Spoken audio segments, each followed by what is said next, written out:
हमें प्रसन्नता है कि कुछ अरसे बाद फिर से मुझे रोडू निर्वाचन क्षेत्र में आने का मौका मिला है और समय समय पर हम यहाँ की गतिविधियों को जानने के लिए, यहाँ के विकास कार्य के बारे में फर्स्ट हैंड नॉलेज प्राप्त करने के लिए समय समय पर यहाँ पे आते रहते हैं।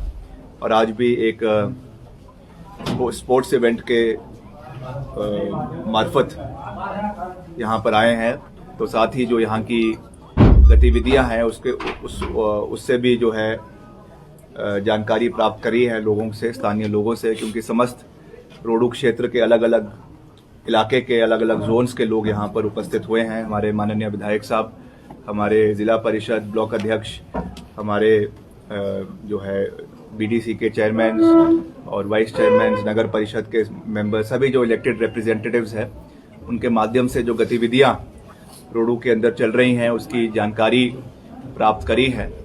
और क्योंकि ये साल जो है आगामी आने वाला साल, इसमें आपके इलेक्शंस भी होने हैं, असेंबली इलेक्शंस भी होने हैं, उसकी भी हमने तैयारी शुरू करनी है। तो इस बारे में हम जो है वो हमारे पार्टी के जो कार्यकर्ता है, हमारे पार्टी के जो ऑफिस बेरर्स हैं, उनसे बात करेंगे, विधायक जी से बात करेंगे और किस तरीके से हमको चुनावी वर्ष में मजबूती के साथ उतरने की आवश्यकता है उसके ऊपर मंथन होगा। जो कुछ थोड़ी बहुत ही कमियां भी कुछ रह गई है उनको भी जो है वो पूरा करने का प्रयास किया जाएगा।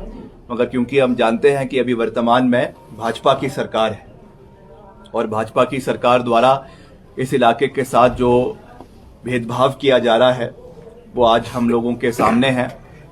मैं खुद इस बात का साक्षी हूं कि विधानसभा में माननीय विधायक जी ने, आपके जो रोडू के विधायक हैं मोहनलाल ब्राक्टा जी ने बड़े अच्छे तरीके से यहाँ की जो समस्याएं हैं उसको विधानसभा के अंदर रखा है, सरकार के समक्ष रखा है। मगर उसके बावजूद जो है यहाँ पे, चाहे आपके अस्पताल, रोडू का अस्पताल है, उसमें जो आपके डॉक्टर्स की कमी है, रेडियोग्राफर्स की कमी है, उसके अलावा जो अलग अलग जोन्स में आपके जो हेल्थ सेंटर्स है, प्राइमरी हेल्थ सेंटर्स है, सिर्फ आपके CHCs है, उसमें जो स्टाफ की कमी है उसके बारे में कई एरियाज में आपके जो है पीने की पानी की समस्या है, उस इश्यूज को भी उठाया है। बाकी जो यहाँ पे रिक्त पड़े हुए पद है बहुत से, उसके बारे में भी बहुत इश्यूज जो है वो समय समय के ऊपर सरकार के समक्ष और विधानसभा में उठाए हैं। मगर हमेशा यहाँ पे जो है एक राजनीतिक भावना से कार्य करने का प्रयास किया जा रहा है। जो भाजपा का यहाँ पे सेटअप है वो मैं समझता हूँ कि ठेकेदारों से लिप्त है और जो ठेकेदार कहते हैं वहां को ही यहाँ का भाजपा मंडल और जो यहाँ के प्रत्याशी है वो उसी दौर पे आगे चलने का कार्य कर रहे हैं, जो जनता से बिल्कुल भी जो है वो जुड़े हुए नहीं है।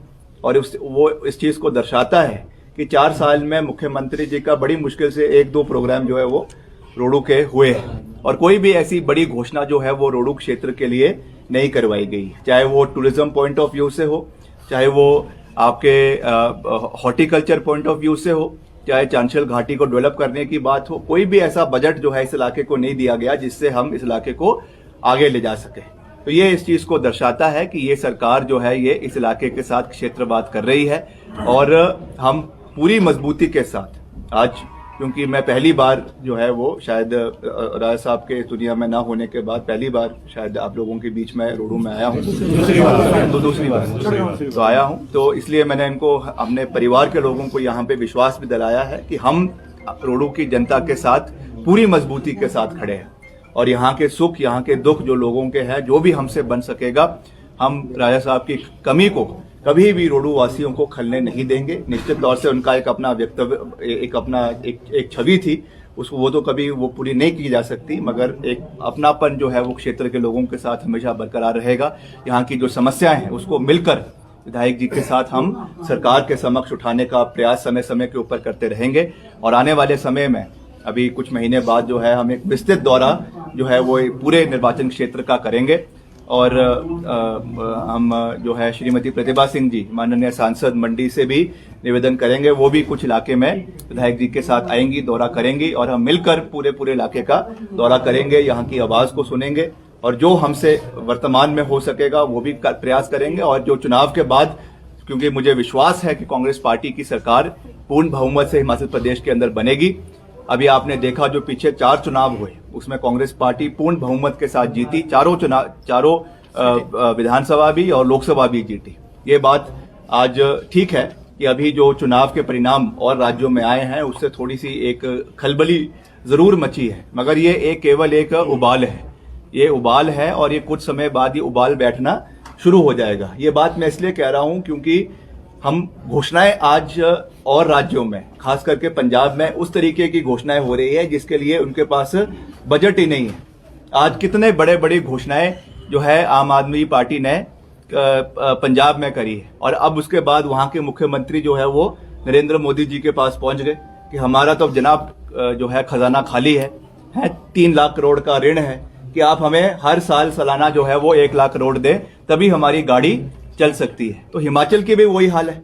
हिमाचल में भी करीबन जो है 75,000 करोड़ का ऋण अभी इस साल के अंत तक हिमाचल प्रदेश के ऊपर लग जाएगा। ऐसे में ऐसी बेतुकी घोषणाएं करना कि हम आपको ये मुफ्त कर देंगे, वो मुफ्त कर देंगे, हिमाचल प्रदेश के लोग जो है वो मुफ्तखोर नहीं है। पहली बात, हिमाचल प्रदेश का लोग स्वाभिमानिक है। हिमाचल प्रदेश की जनता कभी भी मुफ्तखोरी में अपना कीमती वोट या अपना मत कभी ऐसे विचारधारा को नहीं देगी। हिमाचल में जो विकास हुआ है वो कांग्रेस पार्टी की सरकार ने किया है, और हिमाचल में केवल एक ही मॉडल सक्सेसफुल हुआ है, वो है वीरभद्र सिंह विकास मॉडल, और हम उसी मॉडल के ऊपर आगे चलते रहेंगे। वो घोषणाएं नहीं करेंगे जो नहीं हो सकती है। जो वास्तविक परिस्थिति के हिसाब से जो कार्य उन्होंने किए हैं, हमारी सरकार ने पूर्व में किए हैं, उनको हम आने वाले समय में पूरा करेंगे। चाहे वो हमारे कर्मचारियों के मसले हैं, आज तक जितने भी ऐतिहासिक निर्णय कर्मचारियों के लिए लिए गए हैं वो हमारे समय में लिए गए हैं, और हम विधानसभा के अंदर कह चुके हैं कि जो ओपीएस का मसला है उसमें हम जैसे ही हमारी सरकार प्रदेश में बनेगी, राजस्थान सरकार ने किया है, कांग्रेस पार्टी की शासन में हुआ है, छत्तीसगढ़ में हुआ है, और हिमाचल में जिस दिन कांग्रेस पार्टी की सरकार बनेगी उसी दिन जो है वो ओपीएस हिमाचल प्रदेश के अंदर लागू होगा। उसके अलावा चाहे आउटसोर्स के लिए पॉलिसी बनाने की बात है, चाहे कॉन्ट्रैक्चुअल एम्प्लॉयज की बात है, चाहे और जितने लंबावित मसले प्रदेश के अंदर कर्मचारियों के हैं, बागवानों के हैं और वर्गों के प्रदेश के अंदर है, उसको हम उठाएंगे और मजबूती के साथ उनको आगे ले जाने का कार्य आने वाले समय में करेंगे। आम आदमी पार्टी को किस तरह देखते हैं आप? तो कह ही दिया मैंने कि ये, और कांग्रेस के लोग जो आपके वो इसमें जा रहे हैं, इसका क्या है? नहीं, ऐसा कुछ नहीं है। 2-4 गए होंगे कोई, तो किस वजह से वो भी किए? अब सबकी अपनी अपनी महत्वाकांक्षाएं होती हैं। अब हम जो है हम किसी व्यक्ति को जो है बांध के तो रख नहीं सकते। जिन्होंने जाना है वो जाए, उनकी अपनी विचारधारा है, मगर महत्वाकांक्षाएं जो है कभी सबकी हो सकती है, मगर उससे इसका कोई लेना देना नहीं है। हम पार्टी पे है, पार्टी को मजबूत करने का कार्य करते रहेंगे, और जो गए हैं उनको हमारी शुभकामनाएं। विक्रमादित्य जी, एक सवाल ये भी है कि आप पर और आपके 9 साथियों पर एफआईआर जो है वो हुआ है तिरंगा यात्रा के बाद, उस पर क्या?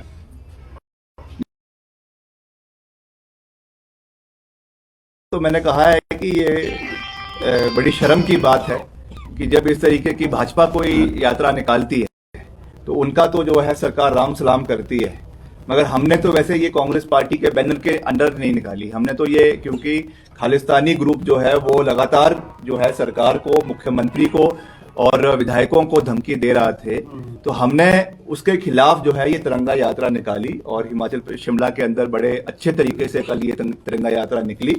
और उसमें जहां सरकार को जो है हमारा समर्थन करना चाहिए, उल्टा जो है वो एफआईआर कर रही है, ये बहुत दुर्भाग्यपूर्ण है। एफआईआर तो उनको जो है खालिस्तानियों के ऊपर करनी चाहिए। जो लोग हमारी अखंडता, हमारी एकता को तोड़ने की कोशिश कर रहे हैं, उनके खिलाफ कार्रवाई होनी चाहिए। और मैंने कल भी कहा, आज भी कह रहा हूं कि मुख्यमंत्री जी को जो ये ताकतें हैं, इस मसले को गंभीरता से लेना चाहिए, और चाहे हमारा इंटरपोल है, चाहे मिनिस्ट्री ऑफ एक्सटर्नल अफेयर्स है, चाहे और जो अंतर्राष्ट्रीय एजेंसीज है, उनसे ये मसला उठाना चाहिए केंद्र सरकार के माध्यम से, ताकि इसमें भविष्य में इस तरीके की ताकतें हिमाचल प्रदेश को तोड़ने का जो प्रयास कर रही हैं वो सफल ना हो। विक्रमादित्य जी, 2022 में मुख्यमंत्री का चेहरा कौन? वो तो जनता तय करेगी कि मुख्यमंत्री का चेहरा कौन होगा, और विधायक दल तय करेगा। यही लोकतांत्रिक प्रणाली होती है। अभी तो हमको सबको मिलकर कांग्रेस पार्टी को वापस सत्ता में लेकर आना है। सभी नेताओं ने, सभी कार्यकर्ताओं ने, पूरे प्रदेश की पार्टी ने, और एक बारी जब सरकार सत्ता में आएगी, कांग्रेस पार्टी सत्ता में आएगी, उसके बाद विधायक दल ये तय करेगा कि कौन अगला प्रदेश का मुखिया जी होगा। सर, आपने सत्ता में लाने की बात कही, मुख्यमंत्री जयराम ठाकुर मिशन रिपीट की बात कर रहे हैं, वहीं आम आदमी पार्टी प्रदेश में आम आदमी पार्टी की सरकार बनाने की बात कर रहे हैं। ऐसे में कहीं ना कहीं देखा जा रहा है जो प्रेजेंट सिनेरियो, कांग्रेस के कार्यकर्ता आम आदमी पार्टी में जुड़ रहे हैं, कहीं ना कहीं आम आदमी पार्टी का आना कांग्रेस को कहीं ना कहीं नुकसान दे सकता है। किस तरह से देखते हैं? मैंने कहा कि कुछ लोग गए हैं, उनमें प्रदेश के अलग अलग इलाके से गए हैं, मगर उनका कोई प्रभाव जो है वो पार्टी पे नहीं पड़ने वाला है। और हिमाचल में हमेशा पहले भी तीसरे विकल्प आए हैं, चाहे वो आपका हिलोपा हो, आपका HVC हो, कई विकल्प आए, मगर उनको जो है आउटराइटेडली हिमाचल प्रदेश के लोगों ने रिजेक्ट किया है। यहाँ पर हमेशा, जैसे मैंने कहा, कि कांग्रेस पार्टी की सरकार रही है, कांग्रेस पार्टी और भाजपा के बीच ही लड़ाई रही है। इस बारी भी जो मुख्य प्रतिद्वंदी कांग्रेस का है वो भाजपा है, और भाजपा के साथ ही लड़ाई होगी, और कांग्रेस पार्टी की सरकार हिमाचल प्रदेश के अंदर बनेगी। ये मैं पूरी मजबूती के साथ ये बात कह सकता हूँ। विक्रमादित्य जी, स्थानीय जो कुछ कांग्रेस के नेता है जिन्होंने, या कांग्रेस के किसी संगठन में जहां भी थे, जिन लोगों ने आम आदमी पार्टी का दामन थामा है, वो पिछले कल उन्होंने अपने बयानों में ये कहा कि हमें बड़ी घुटन महसूस होती थी कांग्रेस पार्टी में, रोडू में कोई कार्य कांग्रेस पार्टी ने नहीं किया है। उनको क्या कहना चाहेंगे? ये क्या हो कांग्रेस पार्टी में, रोडू में कब थे? मैं किसी, देखिए, मैं व्यक्तिगत किसी के बारे में नहीं कहना चाहता हूँ, मगर वो जो भी थे वो किस स्तर पे थे वो आप लोगों के सामने है। राष्ट्रीय स्तर पे राहुल गांधी के आगे पीछे कौन घूमते थे वो आप लोगों के सामने है। तो मैं उस पर नहीं जाना चाहता हूँ। जो गए हैं वो गए हैं, मगर हम अपने परिवार में हैं और हम मजबूती के साथ कार्य करते हैं। जी सर, रोडू की जनता का एक सवाल हमेशा से रहा है, पूर्व मुख्यमंत्री स्वर्गीय वीरभद्र सिंह के जाने के बाद रोडू में कोई भी विकास का कार्य नहीं हुआ है। क्या कारण है? अगर सिविल अस्पताल रोडू की बात करें तो आए दिन डॉक्टर्स की अदला बदली यहाँ से की जाती है, एनेस्थीसिया के डॉक्टर यहाँ से उठाकर ठियोग भेज दिए गए हैं। वहीं सुविधाओं की बात करें तो कहीं ना कहीं सुविधाओं पर असर पड़ता है। किस तरह से? नहीं, वो मैंने कहा है कि जो देखिए, जो जहाँ तक जो आपके इंस्टीट्यूशंस बने हैं, वो इंस्टीट्यूशंस तो कांग्रेस पार्टी की सरकार में ही बने हैं, मगर वर्तमान सरकार ने जो सर्विसेज देनी चाहिए थी वो सर्विसेज देने में भी ये सरकार पूरे तरीके से विफल है। मैंने कहा कि कितने रिक्त पद थे, कितने अस्पतालों में, स्कूलों में जो भरे हुए हैं, जो विकास कार्य सड़कों के हो रहे थे, जहां पर हमारी सरकार में रुके उसके आगे 1 इंच नहीं बढ़ा है। तो ये चीजें आज हम केवल रोडू के अंदर ही नहीं, मगर अधिकतर इलाकों में हिमाचल प्रदेश के ये चीजें हम फेस कर रहे हैं। मेरे अपनी कॉन्स्टिट्यूंसी में ये हाल है, रामपुर में ये हाल है, किन्नौर में ये हाल है, आनी में ये हाल है।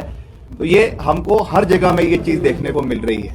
तो यही हमने कहा है कि हम इसको वर्तमान समय में भी सकारात्मक तरीके से सरकार के समक्ष उठाने का प्रयास कर रहे हैं, मगर जो कमियां हैं, जो ये एक रवैया सरकार ने इस इलाके के साथ अपनाया है, उस चीज को हम लोगों के बीच में लेकर जाएंगे, और अगली बार जब हमारी सरकार बनेगी तो उन चीजों को पूरा करेंगे, और जो अधूरे पड़े हुए विकास कार्य है या जिसपे जो है वो जो रुक गए हैं उनको हम आगे ले जाने का कार्य करेंगे। रोडू कांग्रेस का गढ़ माना जाता है, इसको तोड़ने के प्रयास किए जा रहे हैं। आम आदमी पार्टी द्वारा पूरी तरह से ये कहा जा रहा है कि कांग्रेस का गढ़ इस बार तोड़ा जाएगा 2022 के चुनावों में, नतीजों में।